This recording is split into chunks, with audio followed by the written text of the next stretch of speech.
We have started recording. Madam Chair, you may go ahead and begin the meeting. Welcome.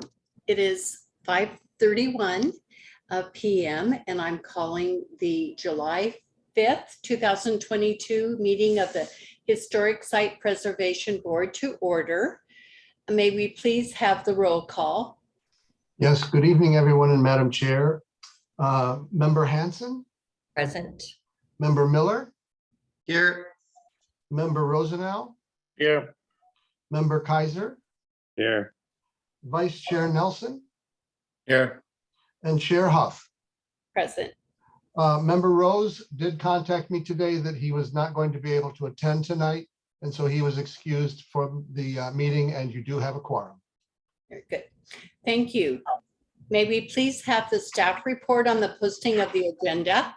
Yes, Madam Chair, the agenda for this meeting was posted for public review at the City Hall Bulletin Board and the Planning Department counter on Thursday, June 30th, 2022. Great. Does the board have any revisions to the agenda? Okay. May I have a motion to approve the agenda? Moved. Okay. I have a motion by Member Rosenau and a second by Member Scott. Is there any discussion? Okay, seeing none, I'll call for the question. All in favor, please say aye. Aye. Okay. Any opposed? Okay. Motion passes 6-0. Next is public comment. This time has been set aside for members of the public to address the Historic Site Preservation Board on agenda items and items of general interest within the subject jurisdiction of the board. Although the Historic Site Preservation Board values your comments, pursuant to the Brown Act, it generally cannot take any action on items not listed on the posted agenda. There will be 3 minutes assigned for each speaker. Testimony for public will be taken at time of the hearing. Staff, has anyone requested to comment on a non-public hearing item or an item that's not on today's agenda? Well, we don't have any public hearing items tonight, Madam Chair. However, I believe many of the people who are here this evening perhaps will want to speak during public comment. I will note that Mr. Stephen Vaught has contacted us wishing to speak, and he will presumably be speaking on behalf of the owner because he was the individual who wrote the Historic Resources Report. So I would suggest that we call him forward for his 3-minute public comment first, and then we'll go sequentially through everyone that's here that wishes to speak. Very good. Okay. Welcome, Mr. Vaught. So if you would like to speak, unmute. Steve, unmute.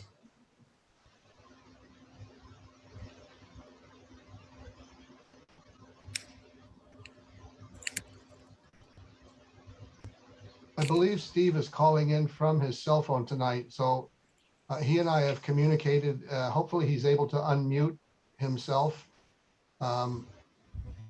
If not, we will figure out a way either.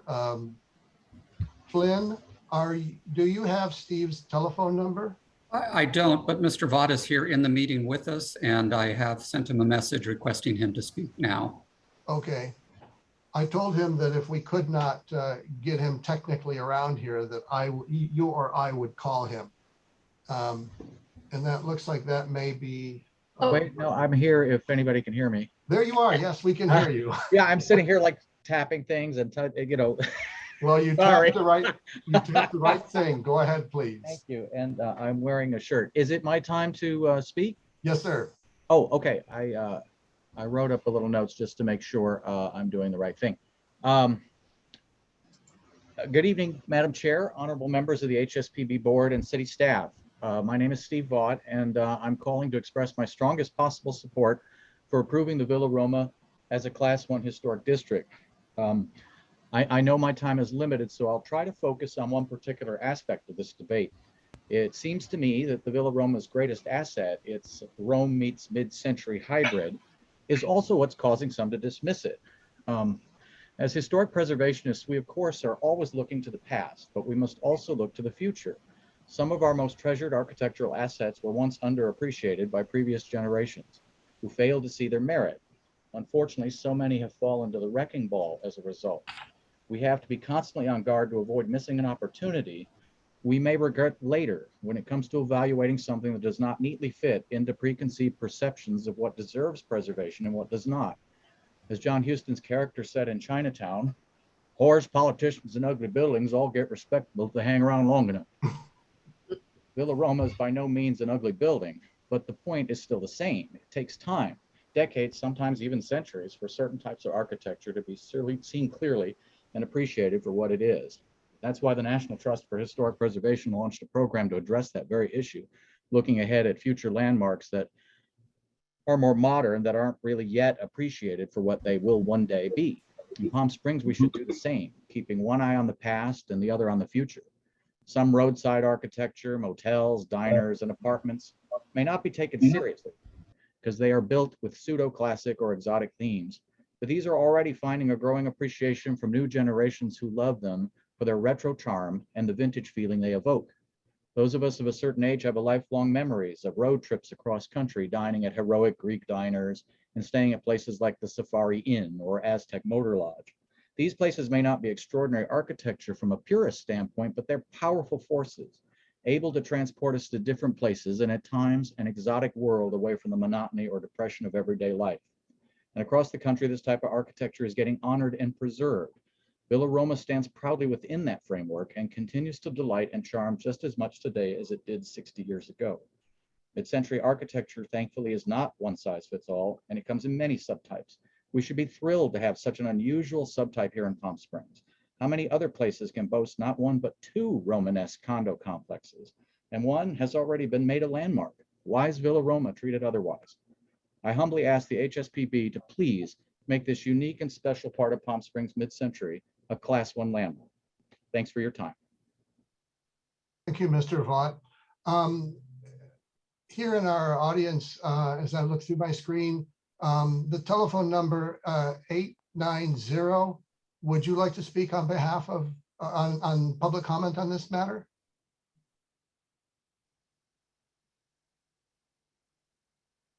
It's a telephone number 890-6038-4634. I don't see him responding, so I'm gonna move on. Mr. McGann, would you like to speak here during public comment? If so, please unmute. I don't think there's anything more we have to say than what we said the last time when we did the last program. Okay. We are residents of Villa Roma.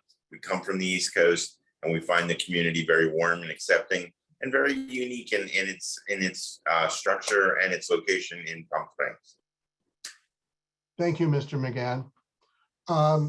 Mr. Ari, Danny Ari, would you like to speak here during public comment? If so, please unmute. I'm not sure that anyone can hear me. Yes, we can hear you. Yes, I have been on the Villa Roma board for almost 13 years.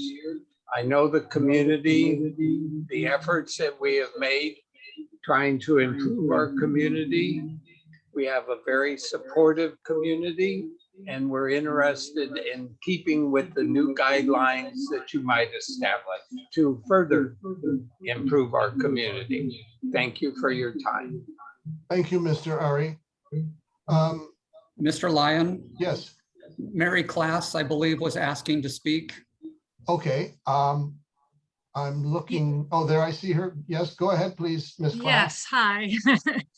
Good evening. My name's Mary Class. I'm one of the owners here at the Villa Roma.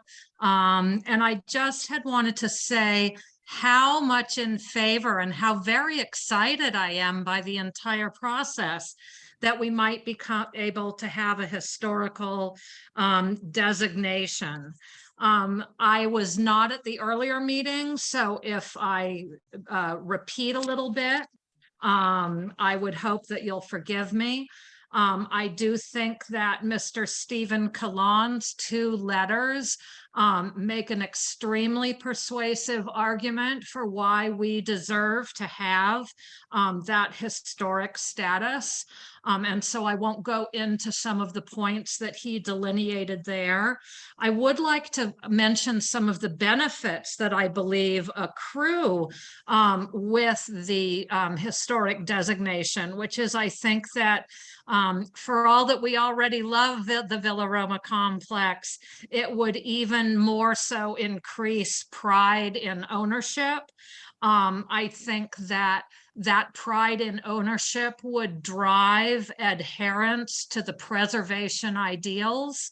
And I think that, quite frankly, anytime a property in the community is able to be designated with historic status, it really benefits the general overall economics of the entire area. And of course, Palm Springs lays its identity very much on the, you could say, the hook of being a mid-century modern Mecca, and the mid-century authenticity. Personally, no, it's not time for a phone call. Go away.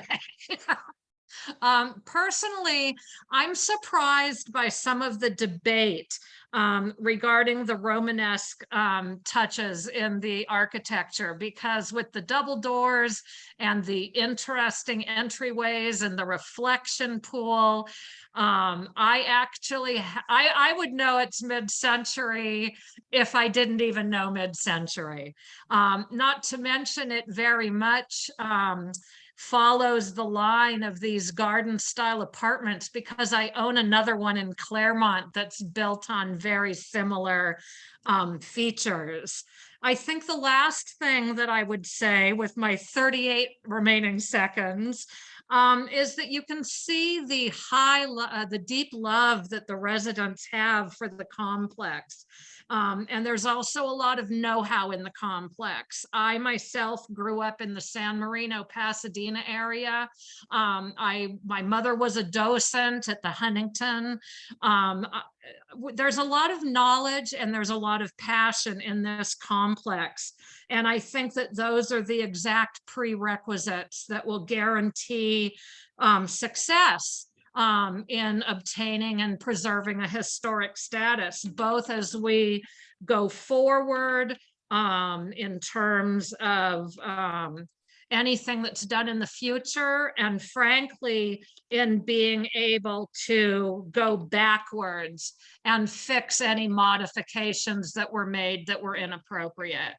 And so with that, exactly, with that, I'll say thank you very much for my time. And I hope we're successful in this endeavor. Thank you very much. Madam Chair, D. Grimm has requested to speak next. He will be followed by Adrian Sardelli. Very good. Welcome. Oh, hi. Thank you very much for the opportunity to speak. Don't be dissuaded from my background. I'm not at Villa Roma right now, so I'm not in an historic site. But I just wanted to say a couple things. One was my husband and I had been members of the Pasadena Heritage for a number of years, and as a result, we became very interested in historic preservation. And when the opportunity came around to be able to purchase at Villa Roma, I jumped on that. And what attracted to me, this is a little bit different from what other people are saying. What attracted me was that my condo in particular has a lot of the original appointments in the interior. And my realtor can tell you that what attracted me was particularly the copper hinges that are original in the kitchen and in the 2 bathrooms. And maybe that just says a lot about me as a gay man, that I'm attracted to things like that. Yeah, so my condo has a lot of the original appointments, including the terrazzo floors inside and outside, the kitchen cabinets, the fireplace, the sunken Roman tub. I wanted to make a point that hasn't been made yet. During Modernism Week, the bus tours always go past and highlight Villa Roma as part of the modernist trend. So I'm kind of surprised that there's some question about whether or not Villa Roma fits in, when in fact Palm Springs modernism seems to highlight Villa Roma, the complex. And I think that is probably about it. Thank you very much for being able to speak. Thank you. Thank you. Madam Chair, Adrian Sardelli will speak next.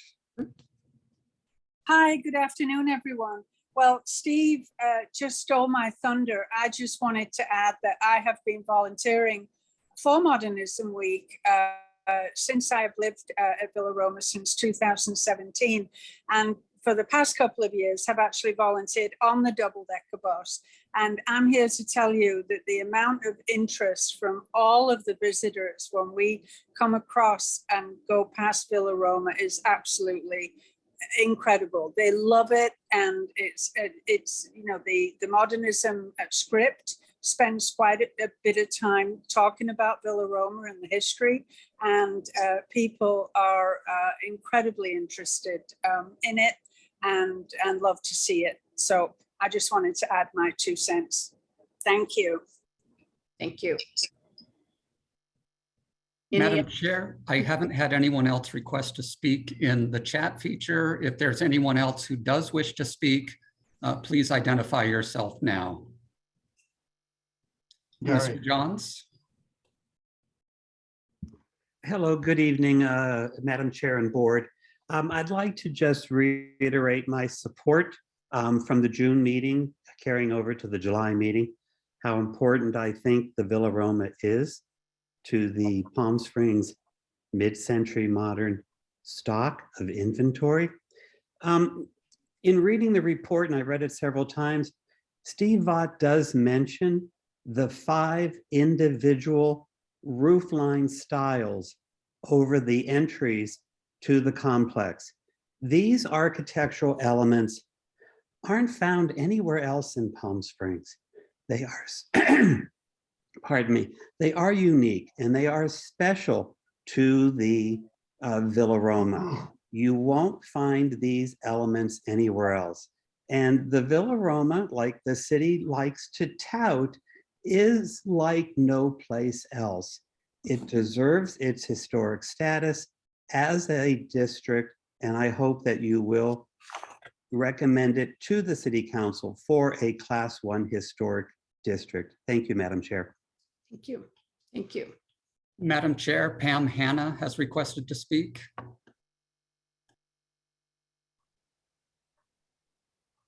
Good evening. I'm also a resident of Villa Roma. I just wanted to briefly thank the staff and the board for all of your hard work and commitment to our beautiful city. And a major part of our beauty and tradition is our historic locations, especially like Villa Roma. So not much new to add. I just wanted to thank you for your support. We look forward to historic designation, not just because we're proud of where we live and our location, but also we want to make whatever efforts we can to continue to preserve those pieces of our architecture and our history that we can, because we most definitely are a part of Palm Springs historical mid-century period. And this is a unique expression. Our Romanesque is our unique expression of that mid-century modern period. So thank you for your time. We appreciate your support for our historic designation. Thank you so much. Thank you. I don't have, the individual 890, if you would like to go ahead and begin your comments. And please identify yourself for the meeting minutes.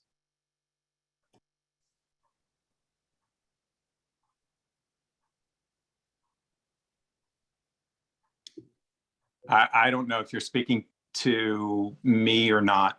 My name is Yes, Philip Parks. My name is Philip Parks, and I've been a resident of Villa Roma for about 14 years. And I just want to reiterate what everyone else has said.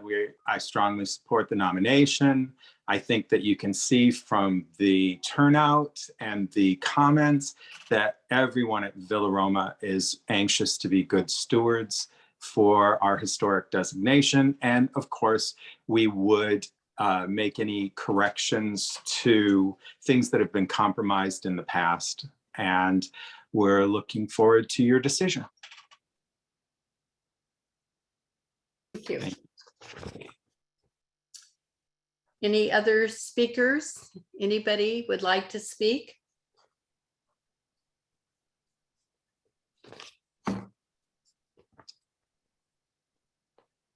Okay. So I think that's it. I think that's it. Okay, well, thanks to the many speakers this evening. We really greatly appreciate your input. And it's so worthwhile to hear your comments, very meaningful.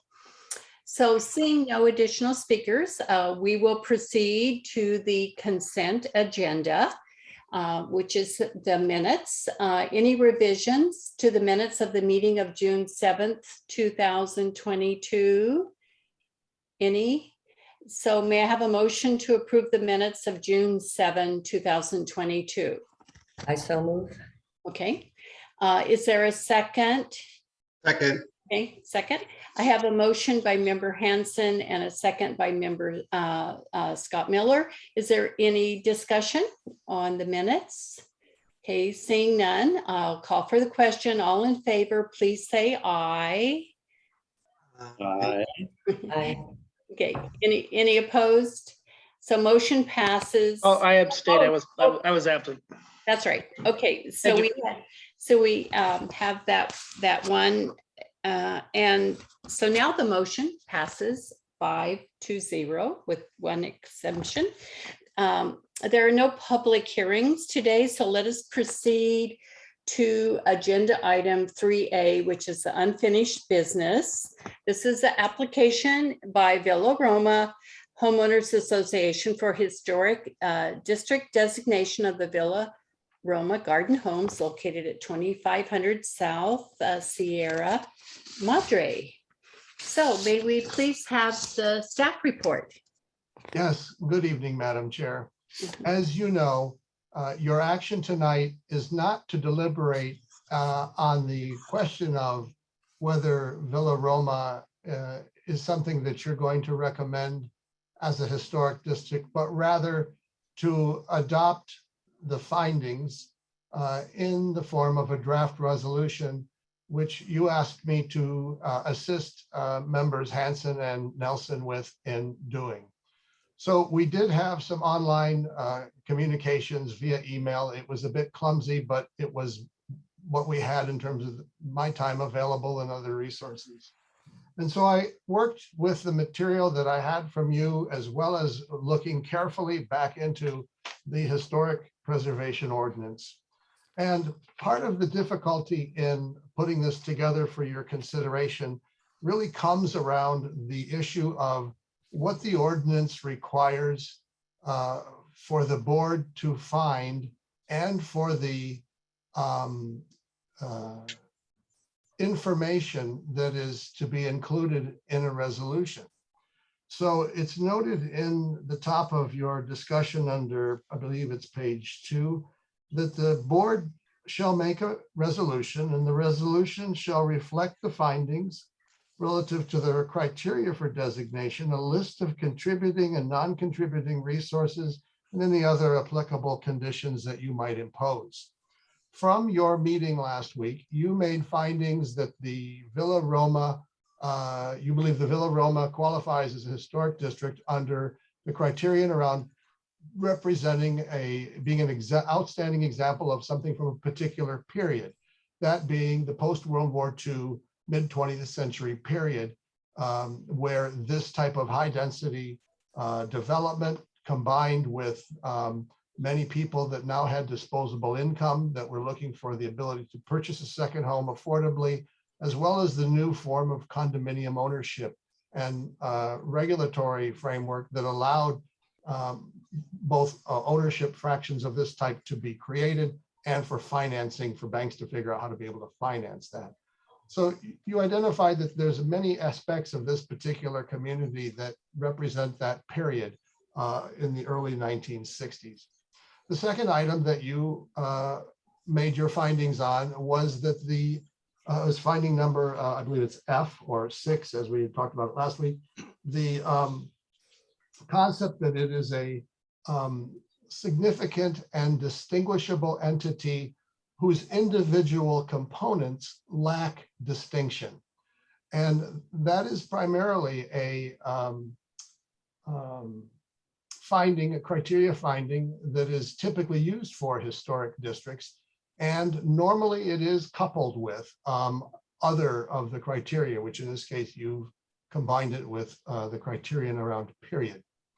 So I put into the staff report some of the information around these findings. And I noted that in terms of reviewing and looking at the characteristics of Villa Roma, there are those thematic elements, much like we see at Royal Hawaiian and others that have that kind of characteristic theme, a tiki theme, a Hawaiian theme, a Roman theme, and so on. So those were identified within the staff report under character defining features in your draft reso. Where I go into some difficulty in terms of putting this together for you is under the issue of contributing and non-contributing features. Our ordinance requires that not only does the board make findings in terms of it meeting the criteria outlined necessary for a historic district, but each structure therein, which is going to be identified as a contributing element, must also meet the same criteria. It must meet the same criteria that is essentially used for identifying a class 1 historic site. And that is one around exceptional historic significance of each individual element or component within the district. And that's where I found some problems trying to build this for you. I've talked about this on the page 3. And note that based on my evaluation, which was in the staff report, I do not find that the individual buildings, the individual spaces, or the various thematic elements by themselves, when you look at them individually, demonstrate exceptional historic significance. So I could not figure out how to make that finding for you. You've not made the finding that this is significant in terms of its architecture, and I would concur. So the question becomes, how do you identify what's contributing here or non-contributing?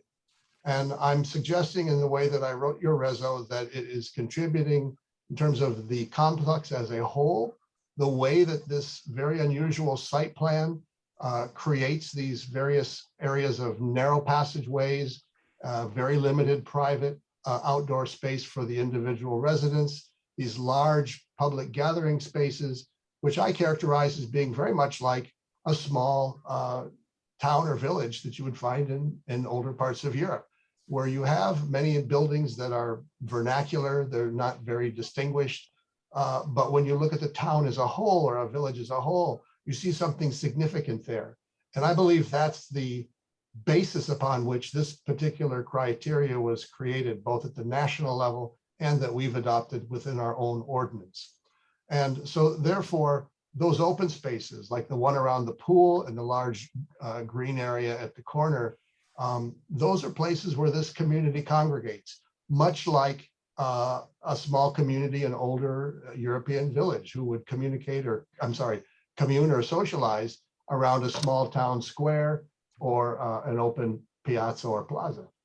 From an architectural point of view, I find that the folded plate roof that's on the portico of the community building there on the pool area is significant and reflective of the mid-century period when that particular roof form found a great deal of use. And we've seen it in many buildings around Palm Springs, including the Wexler Steel Houses, Park Imperial South, Marino Manor, and others.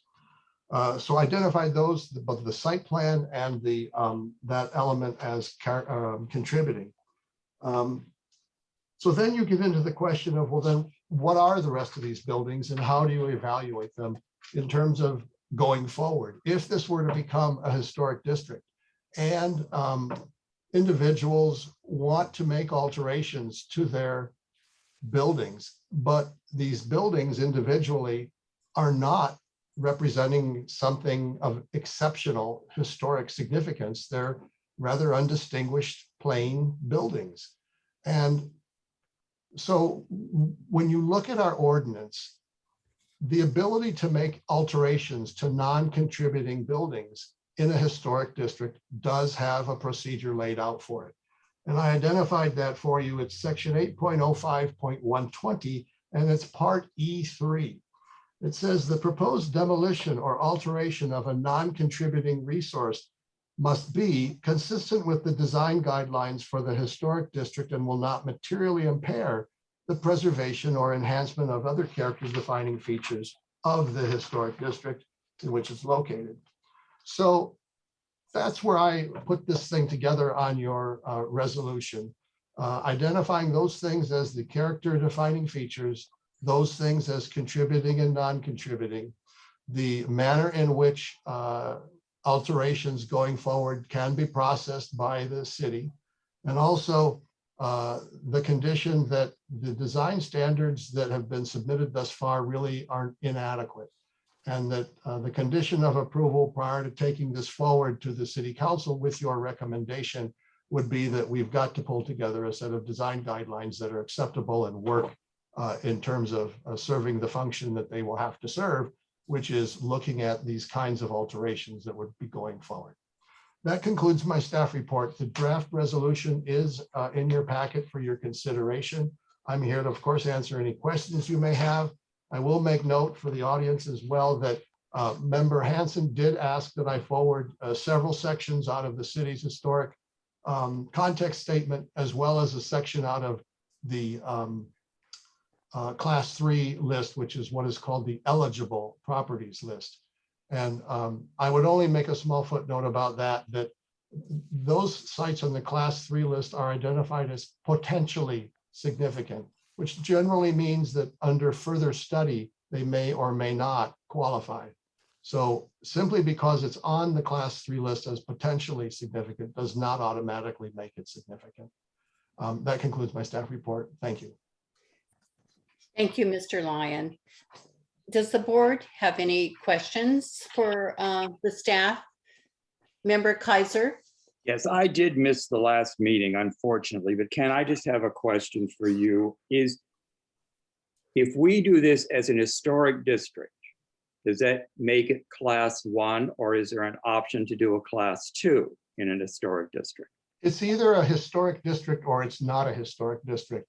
There's been a bit of confusion this evening and in our dialogues offline between last meeting and this meeting about there being a class 1 historic district. That's not what the designation is. It's either designated as a historic district or it's not. There isn't a distinction of a class 1 or a class 2 historic district. Okay, thank you. I have just one other comment. As you look at what the other historic districts are, and I'm talking about, I haven't been in all of them, but Marino Manor, Sagewood, Pompeii de las Palmas, Royal Hawaiian, Desert Holly, Sandcliff, they are at a level that is far different than this property. I'm encouraged by the fact that the group that we're talking to wants to move forward and to make this better. But there have been some really unfortunate choices made at your property, including the fence around the pool. Look at what Marino Manor has done. It feels dense, it feels tight, it's not open, it's not gracious like all of these other properties are. So I can't put this in the same category as the properties that have been previously been given this designation.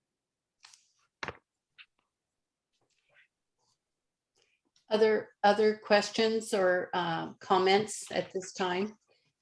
Any member Hanson? I don't have any questions for staff, but I do have proposed an alternate kind of way of thinking about this. And I would like to say that, and I certainly would let Chair or Vice Chair Nelson speak for himself on that, but I don't feel that the resolution, I feel the resolution represents some of the comments that were made during the meeting last week, which was really, in my mind, a discussion, kind of a starting point, you know, directing us to go away and have further discussion and analysis, you know, as kind of a team effort almost. So we all had some good input. So the resolution as presented does not represent my opinion or my way that the criteria and the ordinance are interpreted. So having said that, I went back and, you know, really reviewed everything we already had. And I just want to reiterate that we have already 4 people were at the meeting, 4 out of 0 to 0. We did vote to nominate this. So that is not in question tonight, which I think Mr. Lyon has also repeated to everyone. So we're really here just to firm up the resolution and the findings for significance according to the city's ordinance. So I reviewed all of the information we had that last week, the information given to us. I went through the entire historic context statement, reread the letter from Alan Hess, and certainly the new information that was sent to us today, mostly regarding the significance of the property as a garden community, garden apartment community. So I think some of the confusion around this lies in the way that the historic context is and should be used for, certainly for surveys, but also for nominations of significance and referenced for that. And the city's own historic context talks about the post-war period, but it's not just a period, it was a historic context. And within that context, there was a very specific theme for post-World War II multifamily residential development.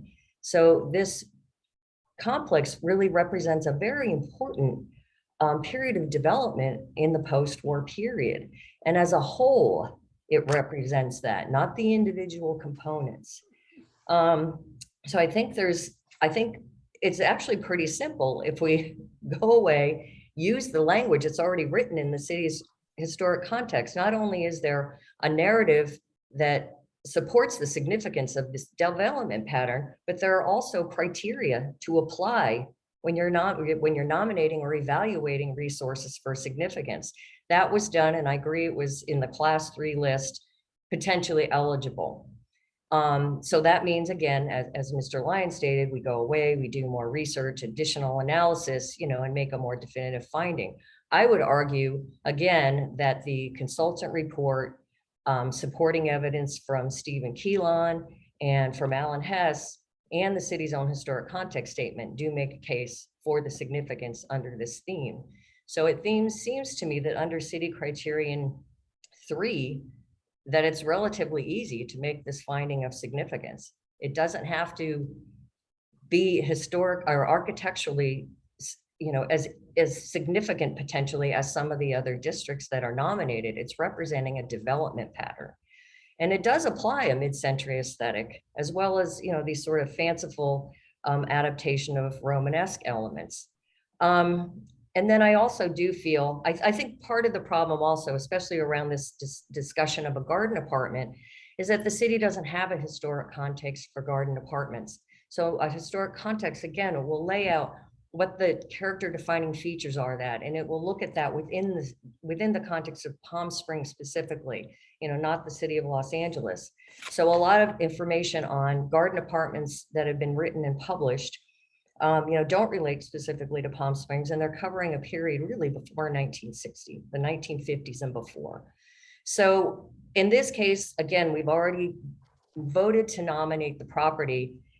But I still think, that we need a garden department context, especially going forward if you're going to get nominations of other properties. So you now have a framework for our consultants, the public, staff, and this commission or board, sorry, to evaluate them and compare them to each other. But in the absence of that, I still believe that, again, given the information that has been submitted to us, that we do have enough information to evaluate this within the context of garden apartments. We've been given enough additional information and some study on this as a property type within Palm Springs, in particular during the 1960s period.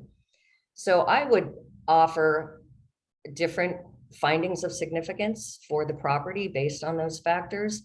I also think, and Mr. Nelson brought it to our attention during the brief email exchange that we did have with staff, and he made a really, really important point of referencing the National Register guidelines for looking at a historic districts.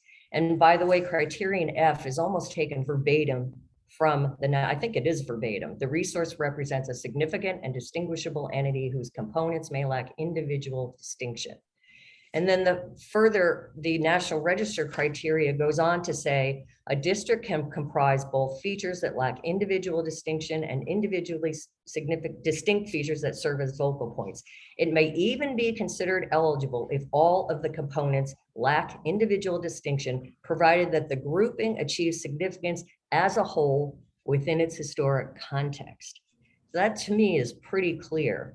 And I would personally interpret the city's ordinance, the section, it's in our staff report, page 204, Palm Springs Municipal Code 8.05.090, requires, quote, an evaluation of each potentially contributing resource relative to the findings in subsection C. The findings are that this is eligible as a historic district. The district is what is distinctive. I don't interpret that in any way as saying every single element in this district needs to be distinctive. I live in Sandcliff. The individual buildings are not distinctive. The charm and the significance derives from the district as a whole. There are many blank stucco walls, and even maybe there's areas where there are window expanses. They're mostly hidden from public view. They're behind walls, breeze block walls. It's really stucco boxes and breeze block walls. And believe me, I love living here. I'm here because it's a historic district. But I'm just, certainly if you applied that same criteria, I don't think Sandcliff would have made the historic district criteria either. So I don't think that, I would not interpret the city's criteria that way.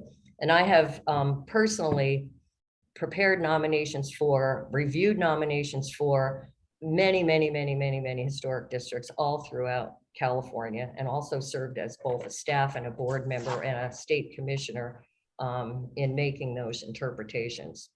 So I have, I've drafted a couple things, which I'm happy to share, or I can just pass these on to staff, whatever you all would like to do. But I also wanted to address the contributing resources list. I think we need to go back to the consultants report and the extensive list of contributing resources that were listed in that report. The buildings, absolutely. All of the carports, all contribute to this site as a exemplifying a trend of multifamily pattern or multifamily residential development. I would also add, staff in their June 7th report added some non-contributing features, which I think would be important to add to the list of non-contributing features, the additions to some back patios, solar panels and related concealment screens, ground-mounted pool equipment and equipment enclosure. And then I would also add to the contributing features, the overall site plan, and certainly the carports, separate from the residential units. So that is my summary of my opinion. I think it would be, I'd love to hear from Vice Chair Nelson. And if you would like me to read findings at some point, that we might be able to work with, let me know. Thank you, Member Hanson, for a thorough review and summary and explanation. I've been reading all the papers and everything all day today too, over and over and over. And it is, quite complex and hard to, understand completely, what it's all about. So continuing the discussion, Vice Chair Nelson, would you give us your comment? Sure, thank you. Thank you, Member Hanson, for all that. I certainly concur 100%. And thank you for taking the time to really elaborate on the minutiae and the details that seem to have been eluding us. I was truly hoping that you and I would have had a little more interaction with staff. And I too was a little surprised by the resolution that we got in our packet, just looking for a little more clarity and definition. So that being said, I think everything you said, Member Hanson, really applies. And I would especially like to point out the part of the National Register language about districts for A16, where they talk about eligibility and the features such as landscape, hardscape, and other amenities, i.e. a pool, a gazebo, and so forth. So I think that when you look at that, that could be one of the categories or one of the applications here. And in that respect, further to that section, it goes on to talk about integrity in that section and as it relates to an example of new trends and patterns of multifamily residential development from post-war period, blah, blah, blah, everything that Member Hanson mentioned. So I think with all that, I would love to see what you have drafted. And I think it would be important for staff to get a copy of that. So I don't know if that's something we need to send to staff before we make a decision. I would hate to see us have to do another continuance of this, but it seems really important. And I would also just like to reiterate what Stephen Keelan said in his various letters, both to staff and the HSPB. And I would support his assertion that Villa Roma is indeed significant as a garden apartment community in the context of everything that Member Hanson mentioned, and that the site plan and the roaming fire detailing be highlighted as the contributing resources. And those units that have incompatible modifications could be deemed non-contributing. And that's really all I have to say on the matter without rehashing anything that's already been said. Any other board comments? Mr. Lyon, how would you like us to proceed? Well, I think, well, here's my question to try to move this forward for you. I would like to see you bring this to a closure today as well. Member Hanson, you mentioned that you had some proposed text. Is that something that you could do a shared screen function here in the Zoom meeting where you maybe have created that thing as a Word document or something that you could put on your screen, expand it so that it fills the whole screen, and then walk us through what your alternative language is? Would that be something you could do? You're on mute. Yeah, let me give it a shot. I haven't done this for a while. The other thing I could do is just email it to you really quickly, You can email it to me, sure. because that would get there in a second. Yeah, I just want to make sure that as this is your resolution, not mine. So, I took a stab at trying to pull together what I had heard both in the meeting and in our discussions afterwards. This is the one thing, though, that I want to again stress. There's nothing in the resolution that's arguing with you about period. Now, maybe why it's significant as a period you'd like to polish up or change, that's fine. You've identified it as under criterion, I'll call it 6, I can't remember what alphabetical number it is, in terms of a distinguished entity whose individual components lack distinction. Nobody's arguing about that. I want you to discuss and identify if everything in this complex is going to be deemed contributing. Then I want you to tell me, as you look at the criteria that's necessary to be a contributing building or element or resource, I want you to identify the specific criteria and an understanding of the integrity, because it's both criteria and integrity that must be found on these individual elements that lack distinction. So if we're going to call a carport, for example, a contributing element, then which of the criteria for class 1 designation and in support of excellent or very high level of integrity? That's what this is where I think the confusion lies. I don't think we need to do that. Well, I think we do. We're making the finding that the district as a whole meets the criteria, not every single. Let me read it for you. An evaluation of each potentially contributing resource relative to the findings in that subsection. You're having to evaluate each element that you're claiming is a contributing element. I think if you did that, you wouldn't have any historic districts. I think, to me, I read this as, which I had said before, relative to the findings in subsection C, the findings that we made for the district as a whole. Right, but that's We've already not what made it's the saying. findings that the district is eligible. So now you're identifying contributing or non-contributing resources relative to the finding of this as a historic district. You're not there. That's not ever going to be the point of a historic district. No, what it's saying, go back down. I'll read this for you if you don't have these open for your on your own. I do have it in front of me, but I guess so- I respectfully disagree. Okay, that's fine. I want to just kind of go through why I'm arguing with you then. So those, let's pick what you're saying is a contributing element. Let's use my example of a carport. Is it associated with events? Is it associated with the lives of That's not, persons? yeah. I'm sorry, I just respectfully disagree with what you're doing. Those are the criteria I would apply to the district as a whole. But again, this is not what it's saying. The ordinance says an evaluation of each potentially contributing resource. It's not saying the development as a whole. It's saying you must identify and evaluate each potentially contributing resource relative to those findings. The findings, not the criteria.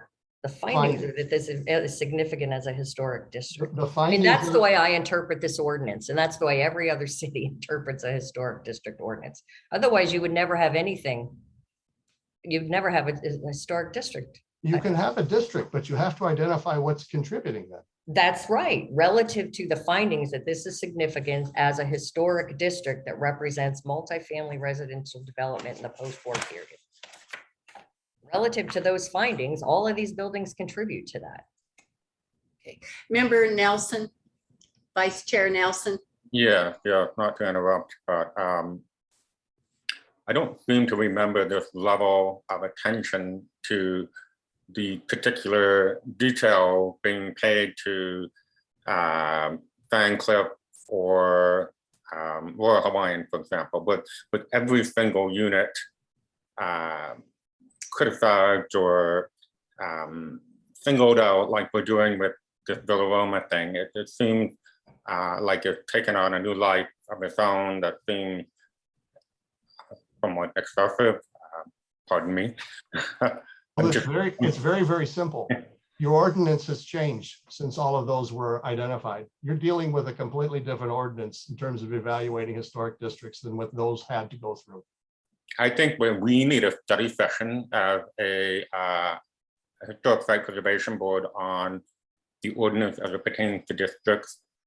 And I would like to see our ordinance fleshed out a little bit more to prevent this the process that we've had to go through with this district. I understand the staff concerns and many of them are legitimate, But I think what we're trying to get to here is this whole thing as an idea of a lifestyle as a whole, rather than all of the individual entities. Can you see my screen now? Yes, yes. Okay. This is Member Hansen's proposed text, and Okay. would you like me to just read this, Member Hansen, or how would Yes. you like to? Okay. So under criterion 3, the Villa Roma Historic Significance Statement. Villa Roma is significant within the citywide theme of post-World War II multifamily residential development in Palm Springs.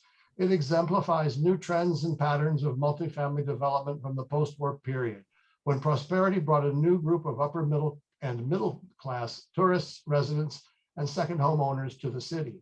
This gradual democratization of Palm Springs would irrevocably change the city during the 50s and 60s through the use of innovative and creative forms of multifamily residential development and ownership options.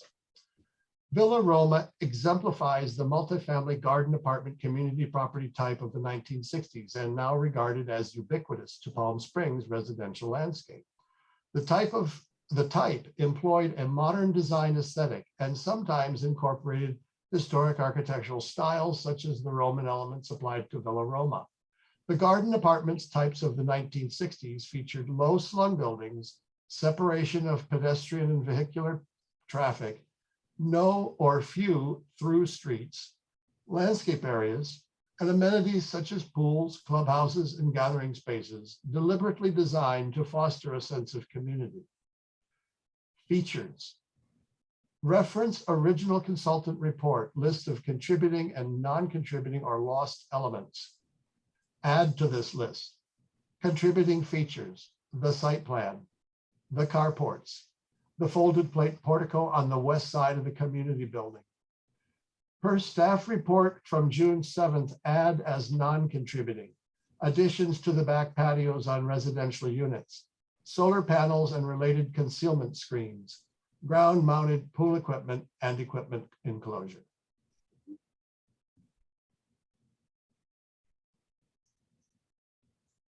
Is it helpful for me to leave this up for you guys to look at this? No. It's distracting. Well, but I think we all agree on all of that. So all that stated, you know, it is very clear. So that's what we you would agree. like, that's what you would like placed as the information substantiating your assertion that this property qualifies as a historic district under criterion 2.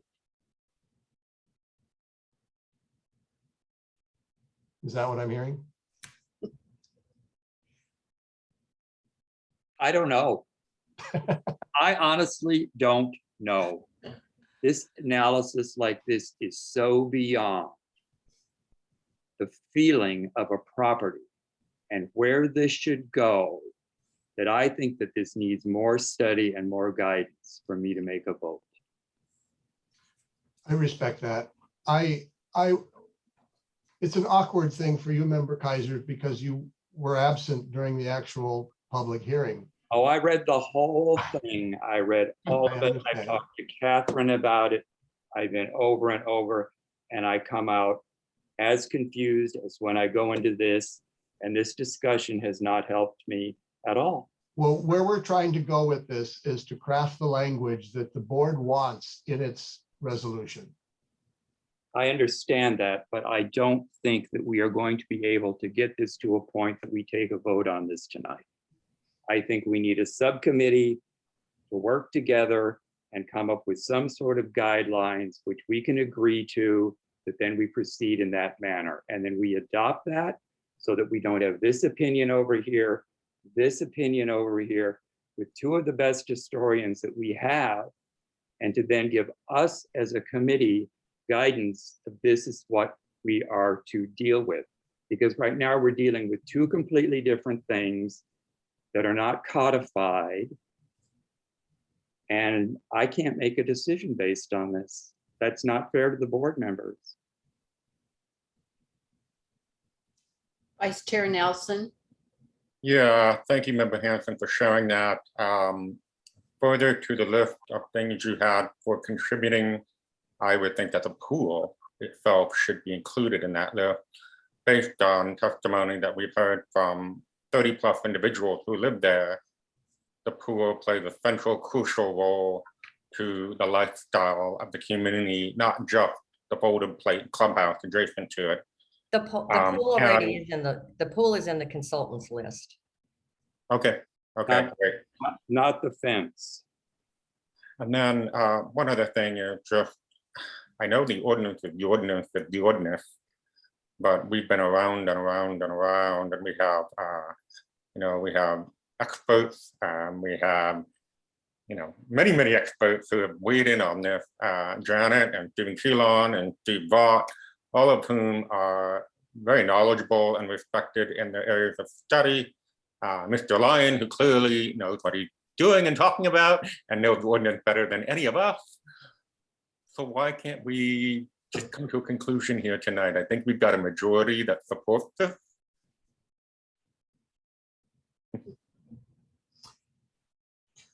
I have a question for Member Hanson and for Mr. Lyon.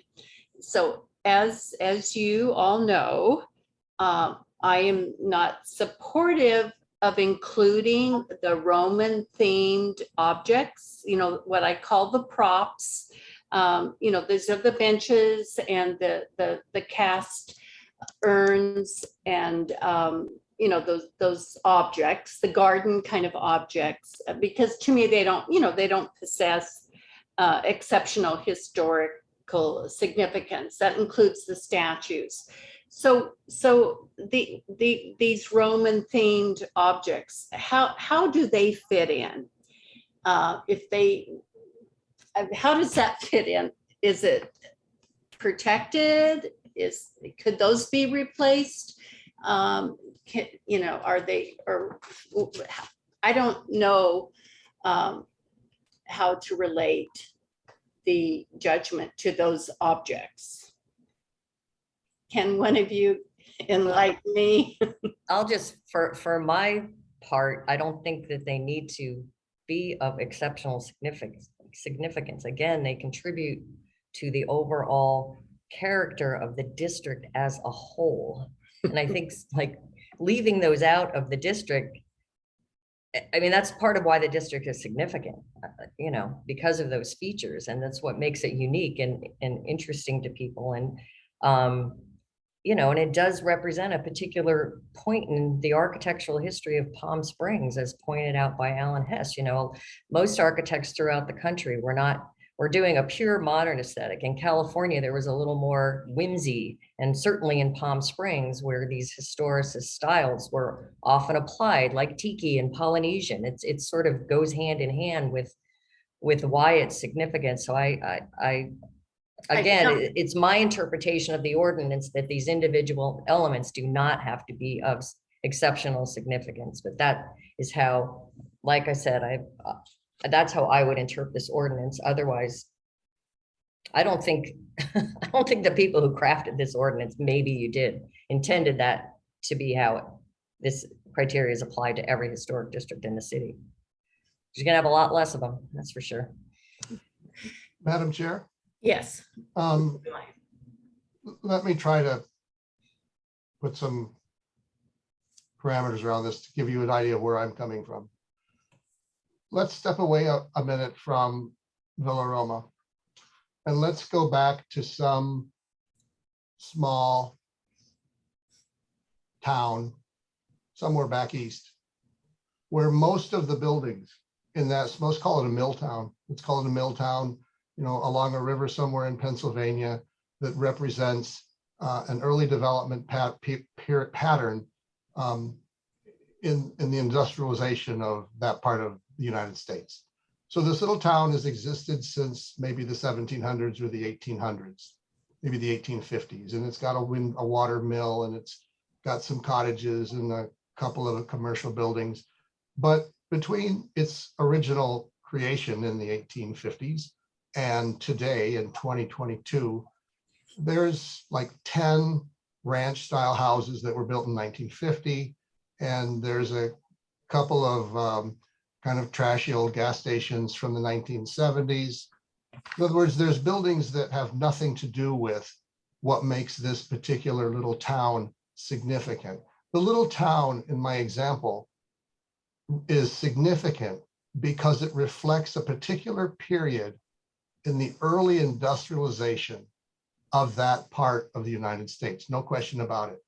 But when it comes down to saying, what are the contributing and non-contributing buildings in that little town? And let's use for this example that the primary area of this historic district is the town itself. And let's assume that what I'm talking about are scattered buildings that are infill buildings that have happened later in time that are completely nondescript. In that example, those buildings that explain that early industrial period are the contributing structures. So the old water mill that's still there, the old barn, the old houses that are still left from that period, those would be the contributing structures. They reflect that period. But the ranch style houses and the junky old gas station, they don't. And so that would give you a clear idea on what's potentially contributing and what's not contributing. But what's the factor or what's the criteria that you're using in order to make that distinction, in order to decide this one's contributing, this one's not, why? And you're basing that back on each individual building. You're analyzing each individual building against that criteria of event, people, place, significant architecture, and the rest of them. So that's where I guess I would bring my argument back and say, that's why I'm making the argument that you got to look at each one of these buildings in this proposed historic district and the difference in our opinions on this. And it doesn't matter that you take my opinion on this. I don't care. But I'm just making the argument from the city staff perspective that I don't think you can find that all the buildings in this proposed historic district are contributing, because I really do read the ordinance differently than Member Hansen. I believe you have to, in order to make this decision on this one's contributing, but this one's not. I think you have to do it based on evaluating those individual buildings against that criteria. Now, you can say in the case of Villa Roma, since all of these things were built at the same time in 1964, they all contribute because they're all from that period. You could make that argument. But I believe when you really look at them, I don't believe they're historically significant. They do not possess exceptional historic significance, nor do the objects and nor do the open space. Because I think when you start going down that rabbit hole, anything that represents a garden style apartment, of which we have dozens of them here in Palm Springs, are now eligible as historic districts. And now where does the criteria or the value of your historic preservation program go? Everything's historic, designated all. That's why I guess I'm being more specific in terms of applying the ordinance to say what's really of exceptional historic significance in each of these individual buildings. That's where I think Member Hansen and I differ. And yeah, it's totally up to you guys how you want to frame this. So I will respect and put this down in any way you want it to go. That's just what I'm explaining to you is how I view these things. Okay, I just want to respond to that because I think, you know, really your example was very much apples to oranges for me. Villa Roma was built as one complex at the same period of time with a clear historic context. And if you're looking at, let's go back to that example, if you were evaluating properties for contributing and non-contributing status for, let's say, the National Register, you would evaluate those within the historic context, which is already defined in this case as criterion 3. You would not take each of those buildings and go back through every National Register criteria and say whether or not they're significant. It's the whole point of a historic context is you're evaluating them within that historic context, not, so let's say you have a village where it's under, you know, like early industrial development in whatever place on the East Coast. That's what you're evaluating, the individual resources. You're not looking at them outside of that. You're not looking at them for architecture. You're not, you know, there may be layers of significance and you look at both of those, but you know, looking at whether, you know, infill construction in an area that was developed with multifamily buildings. This is one community, one apartment complex developed at the same time. Clearly, all of those elements relate to that context. And that's what I'm saying that I think the ordinance actually says. So I think I'm done. But yeah. And by the way, let's look at someplace like Bungalow Heaven. As a whole, it's a significant representation in Pasadena. It's a significant representation of the arts and crafts movement in Pasadena. I don't think, maybe a couple, handful. Virtually none of those buildings are of any exceptional architecture. It's the collection of them that makes the area significant. You would not take each individual craftsman bungalow and say that it meets exceptional criteria for the arts and crafts movement. You may have a district that does that, but that's not what Bungalow Heaven is about. It's about a residential pattern of development in the arts and crafts period. And each one of those bungalows would be contributing. Not all of them. See, that's where you didn't let me finish that. Something is not contributing if it's either built outside the period of significance or it's been so significantly altered that it no longer conveys that significance. So that would be, you know, the difference. And so if yes, you should look at the elements within that district. And if there are individual buildings or features that have been so altered, or maybe you think something that's been replaced shouldn't be contributing because it's, you know, more of a modern era and it's not something, a Romanesque element that's not original, you know, those decisions could be made. But you're looking at the district as a whole and whether or not the elements within the district contribute to the defined significance according to the findings in the city's ordinance. Anyway, okay, I'm done. Good. Vice Chair Nelson. Yeah, I would concur with Member Hansen's opination or opining on that. And going back to this earlier thing about you know, the objects like the statues and the gazebo and whatnot. I would like to go back to the resolution. I have been rereading it a few times during this meeting, and I really commend staff for trying to meet us in the middle. But if you look at page 3 of 5 of the proposed resolution, not the first part, but the actual resolution itself, page 3 of 5, is section 2. It's kind of contradictory because in section 2, it ends by saying the non-contributing features are the individual buildings, objects, and carports.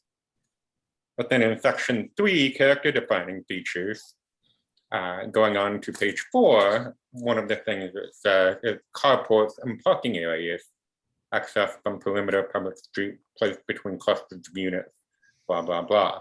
And it also refers to the various Roman-inspired precast objects, statues, benches, planners, etc. So those have been identified by staff as character-defining features. And what is Villa Roma without those features? What is it without that grand lawn at the corner and that beautiful sign and the half portico and the fountain and the statue? If you take all that away, whether or not someone believes it's truly art, it is no longer Villa Roma. So staff is right that it has placed it on the contributing features list. So the character defining features, you mean? Right, character defining features. And then this earlier comment about things being altered significantly in terms of each individual unit. I've walked the property many times. And the only major significant changes I can find to each individual unit are the windows, which is reversible. Some of the flashing on the roof line, which is could be arguably fixable. And some people have maybe changed the door or painted the door a different color. To me, none of that reads as being hugely significant alteration. So that's why I'm a little kind of confused and on the fence as to why some of the individual units have been deemed to be, altered so significantly that they can't contribute. So I'm done. That's all I have to say now. Any other comments? Any questions or comments? Okay. So how do we want to take action? May I have a motion? Anybody want to make a motion? Vice Chair Nelson. Yeah, so I'm just looking at the summary here. So the recommendation was to adopt resolution 140, finding that Villa Roma Garden Home located at 2500 South Sierra Madre qualifies as a historic district, and recommending that the city council designate them as a historic district HSPB 140 subject to condition. So I guess that's the crux of what we've been talking about today is the condition. And I think one of the conditions should be that we're recognizing it as a whole, subject to the outline that Member Hanson provided, and that we would like it to be considered a type of lifestyle garden apartment based on the professional input we've received. So I'll just leave it at that. Well, there's the design guidelines that we wanted to include, I believe, Right. to update, including that would be subject to updating the design guidelines. See, there's kind of two things or maybe three things that you've got to figure out here. Mm-hmm. You've already established the criteria. It's criteria 3 and 6. Now all I'm asking you to do is tell me the narrative, tell me why. Tell me why. This is qualifying as a historic district because it's reflective of a particular period after World War II. Why? It's not a period, it's a pattern of development. I think I just did that. It's first Well, I'm paragraph. asking you, it's the criteria is period. So all I'm saying is, what is your rationale for saying this qualifies as a outstanding example of something from this period? Because it exemplifies new trends and patterns of multifamily development from the post-war period, when prosperity brought a new group of upper middle and middle-class tourist residents and owners. Gradual democratization would irrevocably change the city during the 50s and 60s through the use of innovative and creative forms of residential development and ownership options. That's a reason for significance. Is the board okay with that? Yes. Okay. And the so garden apartment type would be the second paragraph. Let's adopt Criteria that. 6. Let's adopt that for your explanation of why under criterion 3. Now, criterion 6 is, I think, fairly clear, but you're identifying this as being an outstanding example as a historic district because No, it exemplifies, this is criterion 6, right? Yeah. Or are you, wait, there's, So was trying to quote 6. is 6 architecture and type? No, 6 No. is the one about a distinguished element whose individual components lack distinction. So the question then becomes, we are saying as a board that this place qualifies as a historic district because it is a significant and distinguishable entity whose components may lack individual distinction. Right. Because It exemplifies the multifamily garden apartment community type of the 60s and now regarded as ubiquitous to Palm Springs residential landscape. isn't that period? No, it's a property type. It's a district because it represents this type. The condominiums. Everything has a period associated with it. Mhm. Everything has a, you know, the 1960s, the 70s. It's regarded, the type employed a modern design aesthetic. I think this, you know, it mentions the character define, it's exemplifying a multifamily garden apartment community property type in Palm Springs dating from the 1960s. It doesn't exemplify so a it- 1990s. This also hones you down to not every single garden apartment is significant. It's the particular ones that were developed during this early period and transition to multifamily desert, So- multifamily redevelopment. So this you're saying that this meets criteria 6 because Mhm. it is a resource that represents a significant and distinguishable entity whose components may lack individual distinction. It meets that criteria because it is what? Give me the text. Exemplifies the multifamily garden apartment property type of the 1960s and now regarded as ubiquitous to Palm Springs residential landscape. That's what a district is in this case. The property type is a district.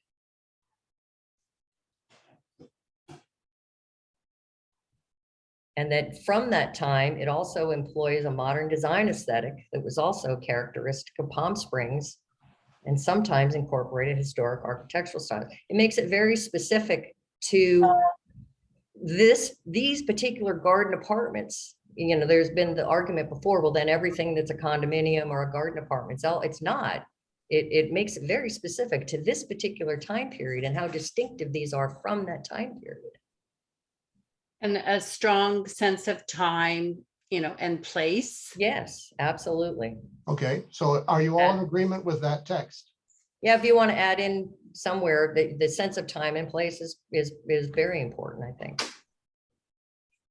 And I think maybe even the term, you know, that Mr. Nelson brought up, you know, this sort of leisure garden apartment community property type, you know, very much geared toward the whole concept of leisure in Palm Springs. Are you all in agreement to that? Yes. Okay, Mr. Kaiser, do you feel better about that?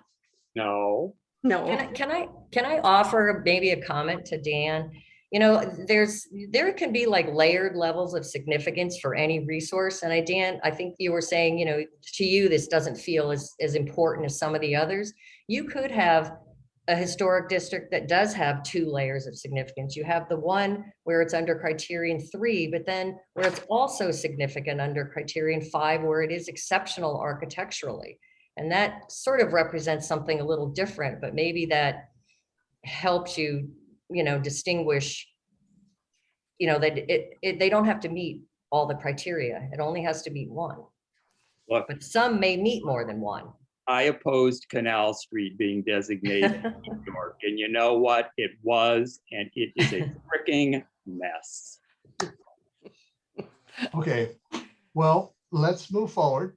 So I'm hearing that you are accepting the draft language that Member Hanson is putting forth for the information under criterion 3 and criterion 6.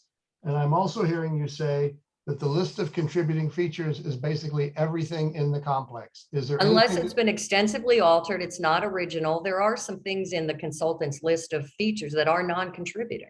So it's not everything. He does list some things that have been, things that are missing and things that have been replaced. So those, you know. well, we're that would be- talking about contributing elements, not windows and doors and pieces. I know of that. parts. To me, all the buildings contribute unless there's one particular building that has been extensively altered. And are you basically all in concurrence that there are none of those? I mean, again, if you get back to where I live, there's all kinds of windows and doors that have been replaced and patios that are not appropriate, you know, awnings, shades. So, I mean, in theory, if you're going to look at this as a garden apartment type, there would be a study of this citywide, and there would be actual standards for what is contributing and non-contributing, which would include allowable alterations.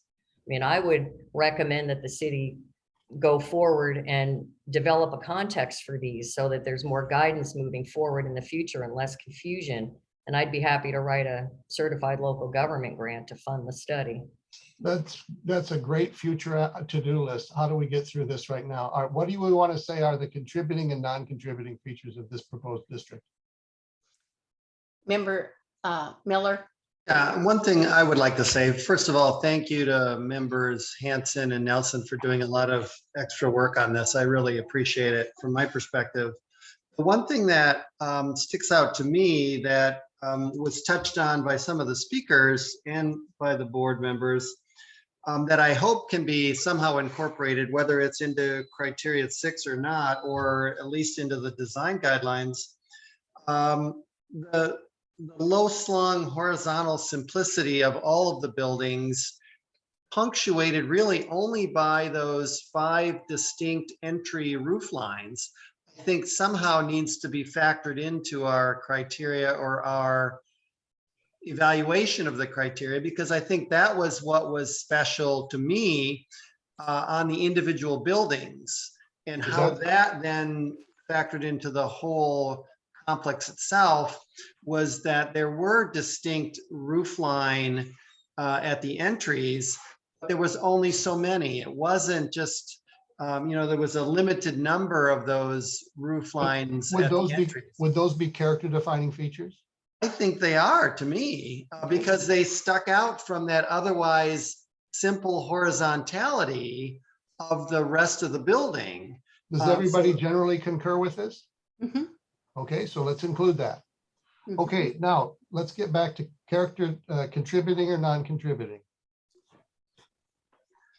With regard to things that don't really fit or contribute, the things that I noticed right off the bat were like satellite dishes. I don't know how we want to classify these things. The various types of material that were used and the cutout of the rear patio, like they were inconsistent from unit to unit. Some of the light fixtures. We're not talking about character defining features. We're talking about what are the buildings that contribute and what buildings don't contribute. Okay, I thought we were finished with that. Okay. We haven't gotten to that yet. So far, I'm hearing from Member Hanson that everything that's there is contributing. I would say unless they've built outside of the period of significance or they're extensively altered so that they no longer convey the significance. There are none of as a whole, not of that individual building. There's none of those that way. There are none of them that have been extensively altered. And then they should all be contributing features. That's what I'm hearing you say. Does everybody agree with that?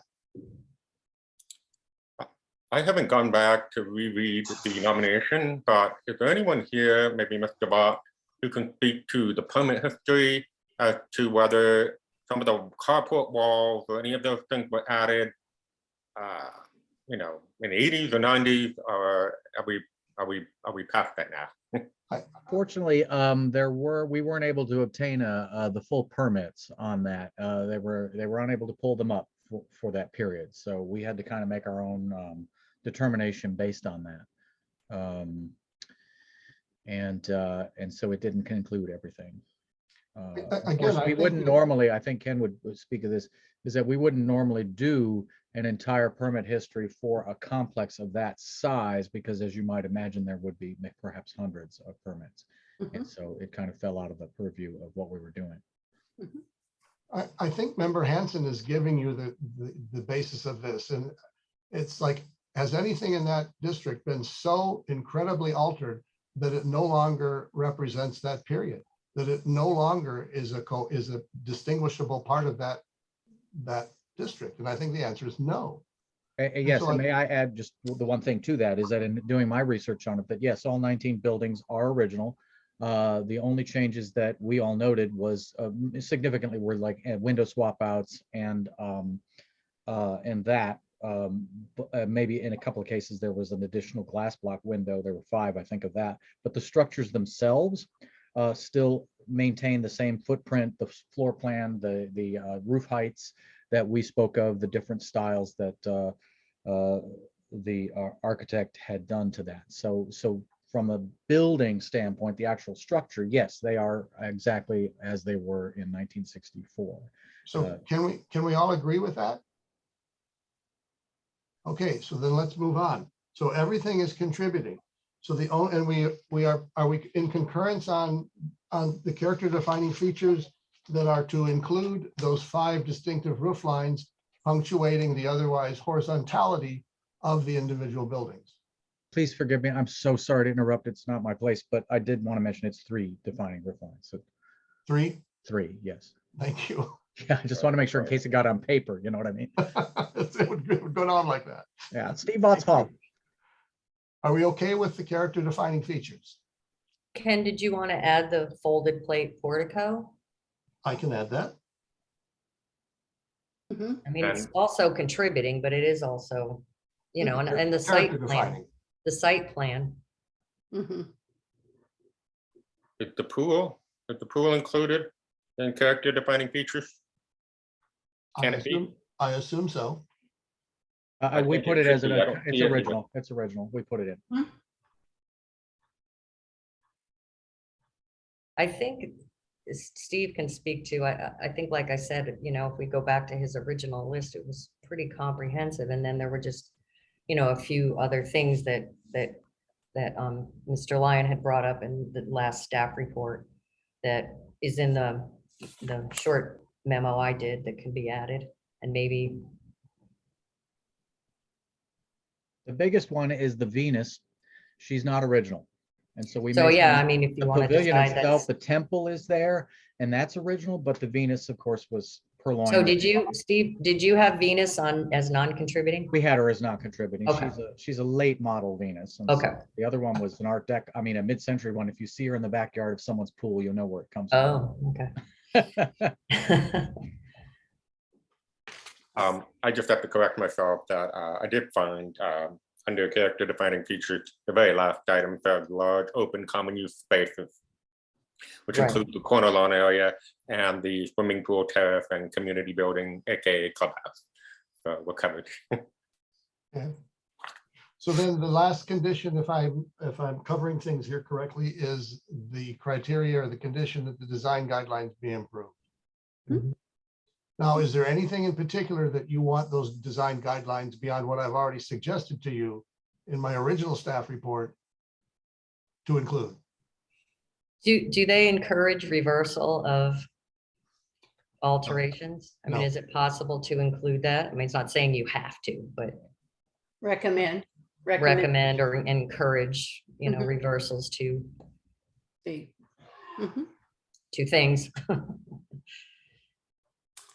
So in regard to this, I have a question for staff. For an example of like Marito Manor or maybe Royal Hawaiian, or maybe Member Hanson can answer with regard to Fancliff. With regard to light fixtures, Villa Roma does have a percentage, not a majority, but some percentage of the original period appropriate Romanesque light fixtures.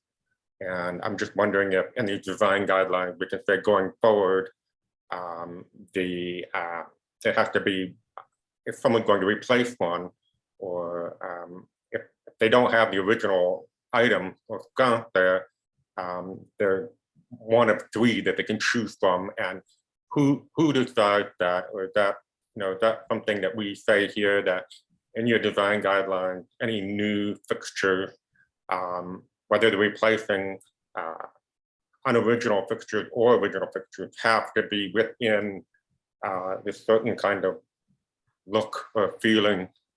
Because I think now that this is becoming a district, it's very important that as it goes forward, people don't try to put a Frank Lloyd Wright sconce next to their door, or, you know, put in a vinyl window. So can you help me out here with that? What have they done in other districts, and how have we implemented design guidelines? I would ask Mr. Vaught. Mr. Vaught, do you have a particular set of light fixtures on a particular address at Villa Roma that you know are original? Yes, we do. There were a couple that we were able to find that were originals based on vintage photos that were Okay, taken. could you give us what those units are, or a photo of what that vintage original light fixture I is? can, and I believe, now, mind you, I'm going with my memory, so don't trust it. Is, I believe in the report, the nomination at the appendix, I listed the different units with the APNs and all of that other stuff. Yeah. And I believe I attempted to note where I could, where items were original. But what I can do is go back to my original stuff and see if I had something that wasn't put in the report. Because there were three. There was like a glass, there was like these globes, these amber glass globes. There was a silver kind of thing. And you know, we couldn't make a final determination as to what all were original because some things looked it, but you know how that can be. If you can, something can look original and not be. And so we've only based it on the few pictures that we had. And so, but it was clear, I should say this, it was clear that even in 1964, they used a variety, like it maybe 2 or 3 different types to sort of break it up a little bit, just like he did with the roof.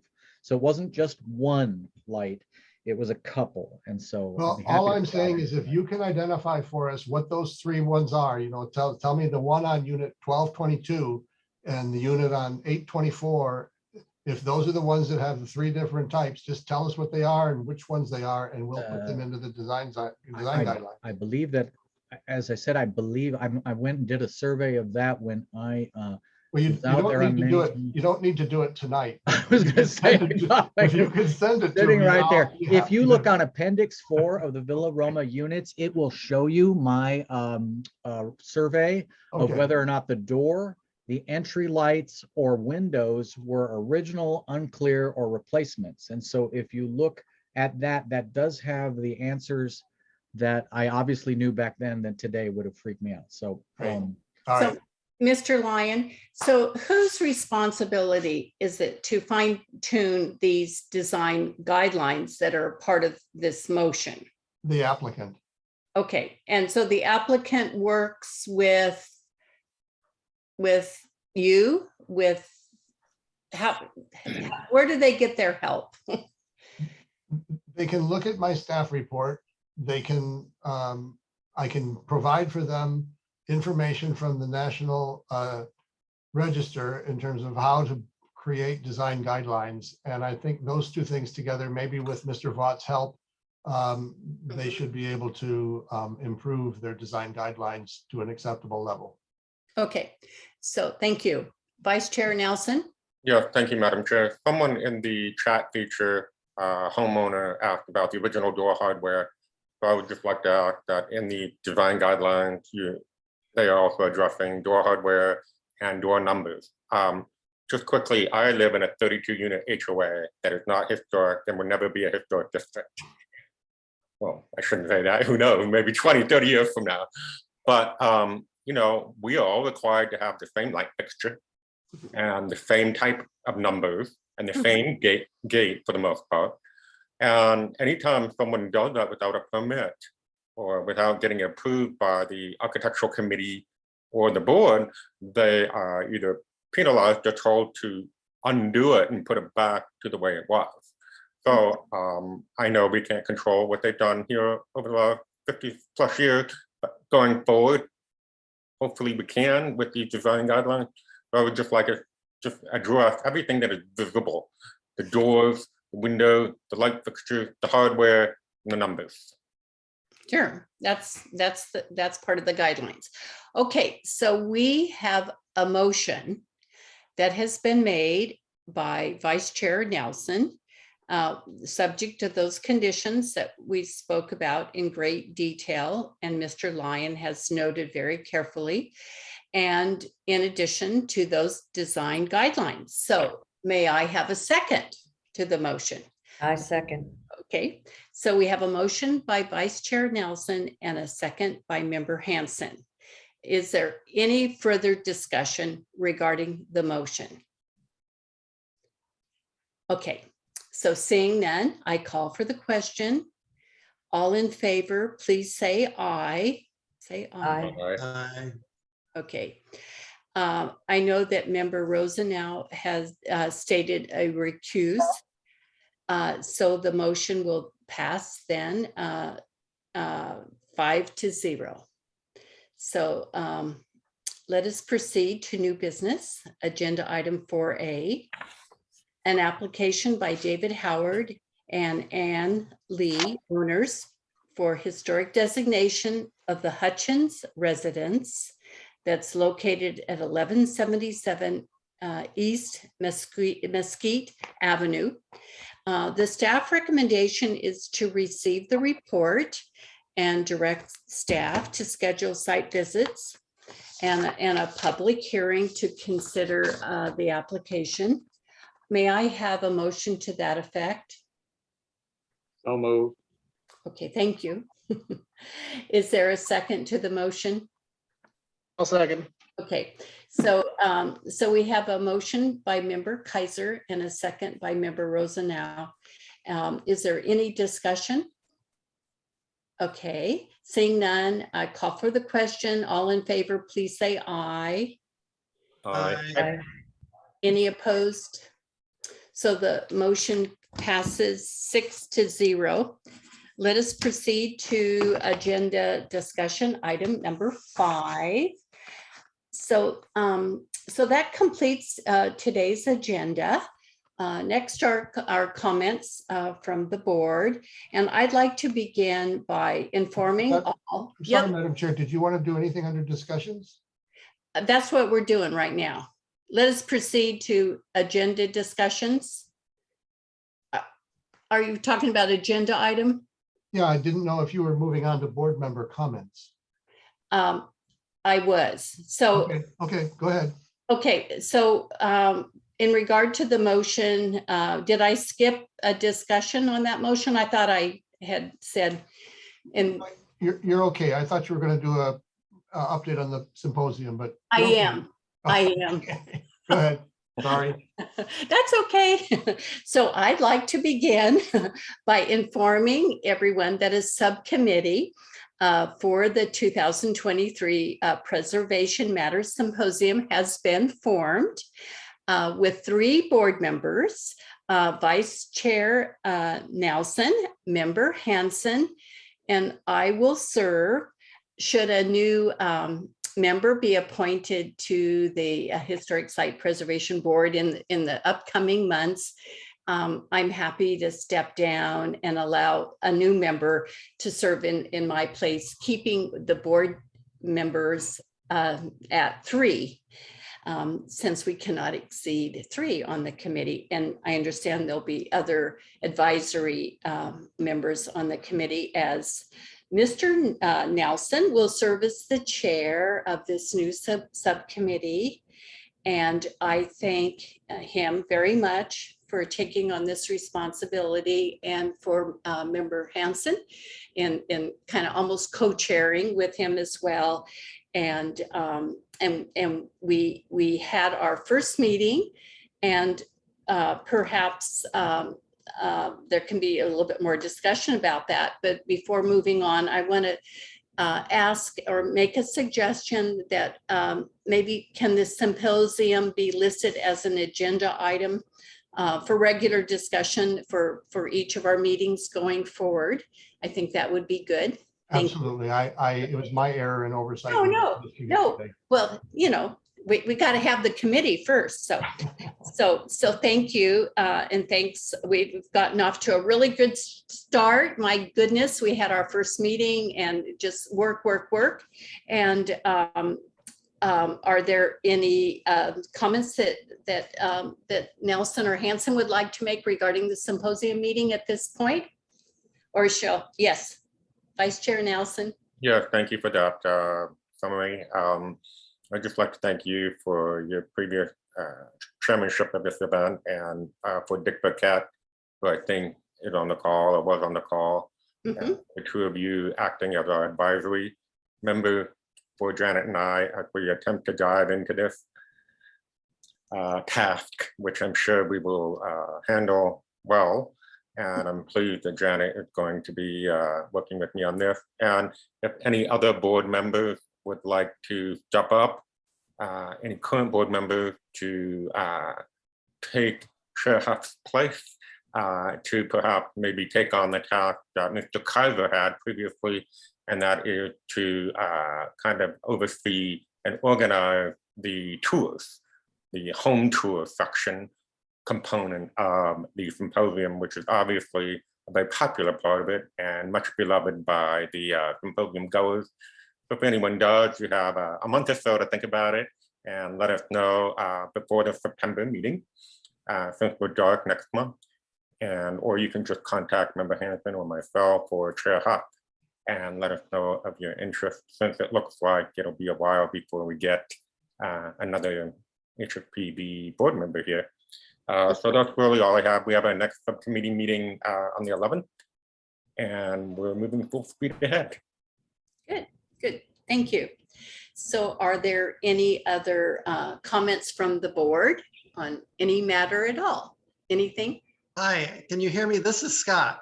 Hi, Scott. I actually did not leave you, but I cannot get my video to come back up, and it says that the host has stopped. Do you do something over that way? You're Let me try it. Okay. There we are. go. There we are. Back. Welcome back. That was the first time I've ever done that has ever happened. I could not get back to you. Thank you. Thank you. Thank you. Do you have any yes. Any comments, Mr. Miller? No. Okay, thank you. Vice Chair Nelson. Yeah, I'll keep this brief. Since this is still board member comments, I had two things written down for this meeting. For staff, one was a follow-up on Belmonte Norte, 359 Belmonte Norte. I know we talked about it briefly at the last meeting, but I just, in thinking about it and looking back over all of the correspondence and the photos that I sent, I would just kind of, have this sticking point of why did it take almost 3 weeks from the time that I brought this up or brought it to the attention of the city until the property was red tagged. Because in that 3-week period of time, the actual frame of the house went away down to the slab, and it really caused a lot of the neighbors to be upset. And I know the city doesn't classify this as a full demolition, but obviously to them, to their naked eye, it looks like it. So I just wanted to get a follow-up from staff on this and see where we're at on it. And then the second thing was Bank of America. There's been some reaction from some community members. A rendering that was sent to the HSPB members as a courtesy last December originally showed 18 thin vertical fins that would protrude up from the ground, and they were fairly close together. And those fins were to be of a clear finish anodized aluminum.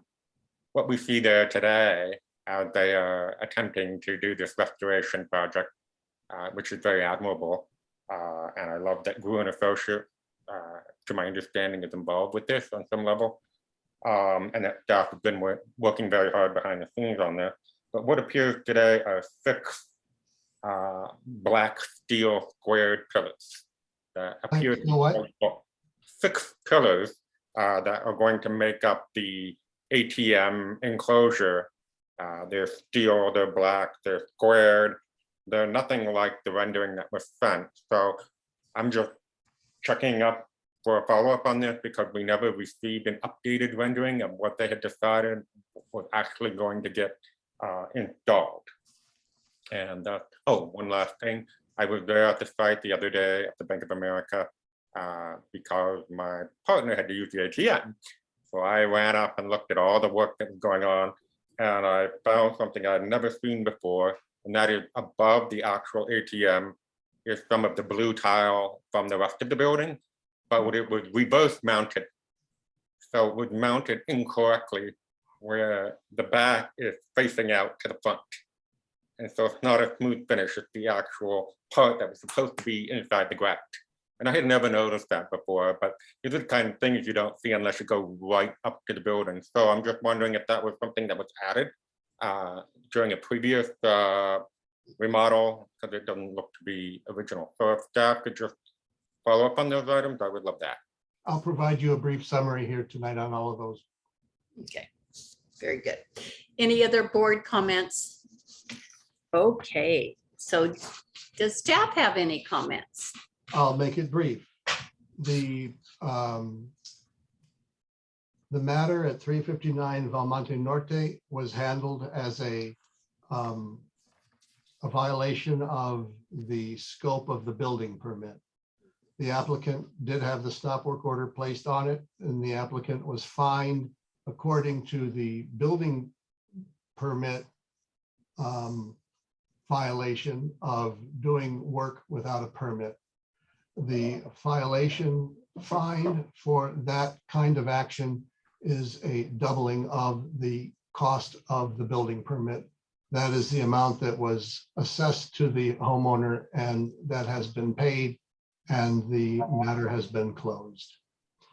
With respect to the Bank of America, the 6 pillars that I think you're probably seeing out there, I haven't seen them yet, are the vertical posts that support the horizontal rails on which those fins are mounted. So I think what you're seeing is the mounting posts have been put in, but the rest of the anodized aluminum frame has not been installed yet. I'm not aware of the issue of the tile, but on the scope of that project, I believe that there was no work to be done around the ATM units themselves. So I'm guessing that that tile that you saw there may be something from a past installation when those ATMs were put in several years ago, I think in the 80s. On one other matter, from your approval, the certificate of appropriateness at the orchid tree, one of your requirements was that the applicant meet with the city building official to identify all the conditions of blight on the site and get them eradicated or removed.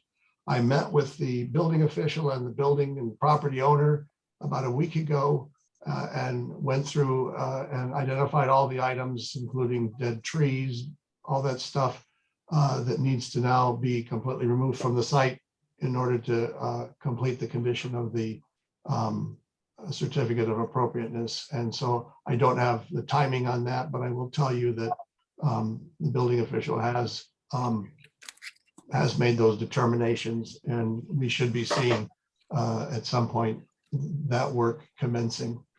Also relative to the Bank of America, I am told that they have a paint sample up that I have not had a chance to go out and look at, but I will go look at it with the paint sample that I have here in my office. That is the one that was approved, to make sure that the paint color on that's kind of currently the light gray gets correctly interpreted this time.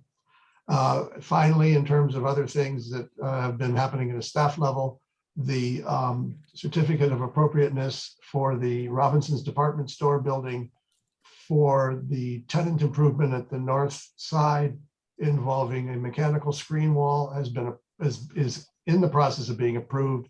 The approval has been written, it just hasn't been sent out yet.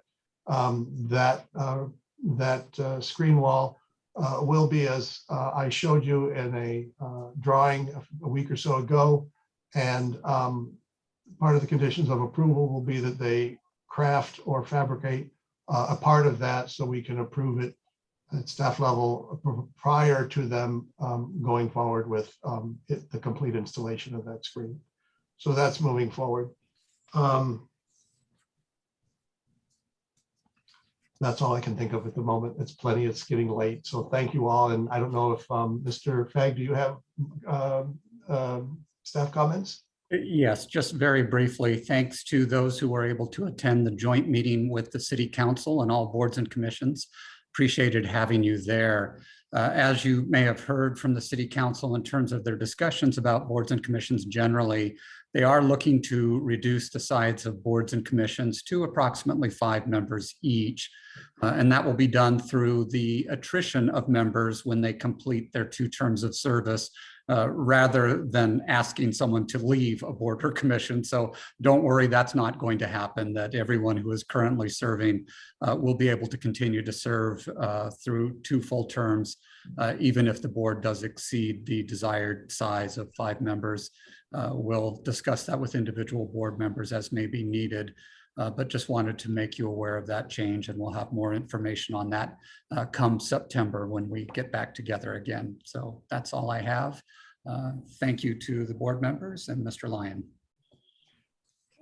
And I'm sorry, I do have one other matter that I realized I've been working on that you probably are aware of, and that's the new handrail at the Wellwood Murray Memorial Library. The handrail was put in because of some falls that took place there. It was supposed to be a a brush finish bronze. The contractor buffed it out to a mirror finish. We're looking at getting it burnished, if that's the proper term, back to a matte-like finish. And then the direction that I believe we will be going is allowing that rail then to weather and oxidize naturally over time. There are coatings and things that you can put on a railing to patinate it or to make it look old. Those require sealants. The sealants fail within about 5 years. They need to be recoated. It is highly unlikely that the city will have the maintenance resources to do that. So rather than faking it, we're going to put in a burn. We're going to get the railing back to a burnished condition and allow it to weather and oxidize naturally, as did the original fixtures on the building. And that's it. Thank you. Good. Any other discussions? Vice Chair Nelson? Yeah, just because Job brought up that railing, there was some comment from a member of the community that people were burning their hand on that railing. And so there was some concern about whether that would be changed out to a wooden pole or whether the metal brass pole would stay and then have some kind of a cover put on it to prevent people from burning their hand, because it kind of defeats the whole purpose of the railing going up in the first place. People are still getting hurt. You had brought this up a month or so ago, and you forwarded information to me about prefabricated covers that can go over handrails, and that information was forwarded off to the facilities department for their consideration. The city, both in terms of the city facilities and private facilities throughout the city, throughout the valley, have metal handrails.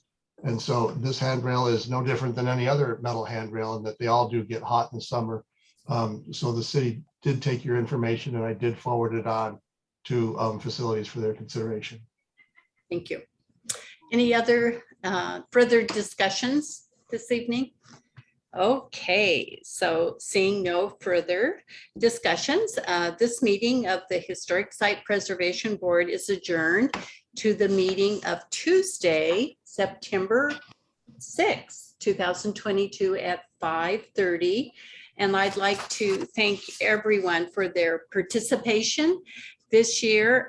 It's been a really fabulous year. We've had great meetings. Each board member is very dedicated and knowledgeable and an incredible resource with so much knowledge. So what a fabulous staff we have. My gosh, Ken and Flynn and David. So I want to thank everyone for your participation and wish you a really great summer. Thank you. Thank you, member. Thank you, Chair House. Yes, thank you. Bye-bye.